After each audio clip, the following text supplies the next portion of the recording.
the worst cutters. You didn't have a pair of diagonal cutters or anything, huh? I'm Matthew Davis. I am 23 years old and I'm a senior graduating with an electrical engineering degree. You want my criminal history? I'm joking. When I was a little kid, I really loved anything like remote control. Remote control airplane, remote control car, I loved it. I liked tinkering around with stuff. Once I tried making my own submarine. That didn't work out too well. Well, I went to Diamond Regional High School. It's a vocational school. I was planning on getting my license as an electrician and doing residential wiring, stuff like that. I did that for about maybe a year, and I didn't really like it. I definitely felt like I could be doing something more with myself. I figured I would just try to give it a shot back to school, try something different. So I went down to BCC and then started off there. I started taking some engineering-related classes, and then I kind of started liking it, and then started picking a direction. I figured since I already had the electrical background, electrical engineering just seemed like a good way to go. There's a lot of kids who are coming out of high school who still don't really know what's out there. Bristol Community College received a grant from the National Science Foundation. It's an advanced technology education program.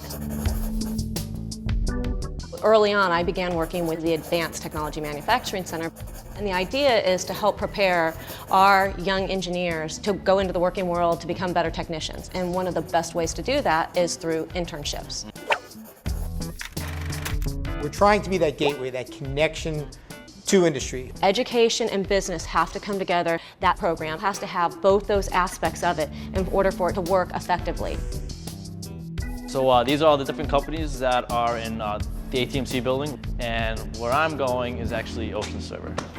The internship consists of working with Ocean Server, which it produces AUVs, which are autonomous underwater vehicles.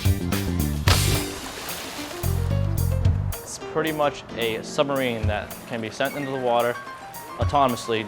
All you need to do is load up your mission. So here we just have like a 3-waypoint mission here. Okay. And at each particular waypoint, you can control the vehicle's behavior.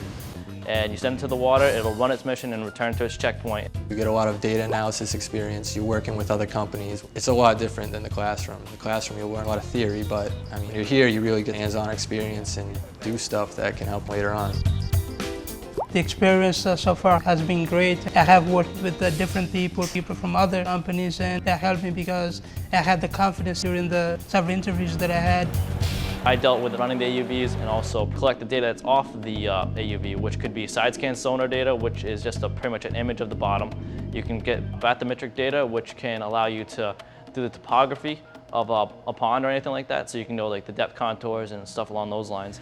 Are we going to talk about when he lost the AUV? Oh, that was not Maybe. I was going to ask That was not. We've had a couple incidences where it went down and didn't come up for a little while, so it made us nervous, but it came back to us eventually, and we were able to process the data and go through that and see how it worked, maybe where it had errors and whatnot, and then we figured out that running a mission so close to shore might not have been a good idea. But I mean, it was fun. An internship allows you to have experience working with projects that require a deadline, that require you to have an answer. It's not just open-ended research, and it requires you to have budget constraints, things that employers are interested that you are sensitive to. And when you drop those things on your resume, when you drop those things in your interview, then you start to realize that you've got a lot more than someone who just went through a classroom experience. I used to work at, you guys are gonna get a kick out of this, I used to work at Chuck E. Cheese. Worked there for 7 years, I just quit last weekend. Now you received a job offer. Yes, I did. Where are you going? Teledyne Benthos up in Falmouth, Massachusetts. They're similar to what we're doing now, so they looked at this experience and kind of like, yeah, it's kind of the direction we're looking, so I wanted to become electrical engineering. It definitely sounded like something I wanted to get into, so I just pursued it, and next thing I knew, I had a full-time position here. I'm excited because it's a job and something I want to do. It's a success story. See, don't give up.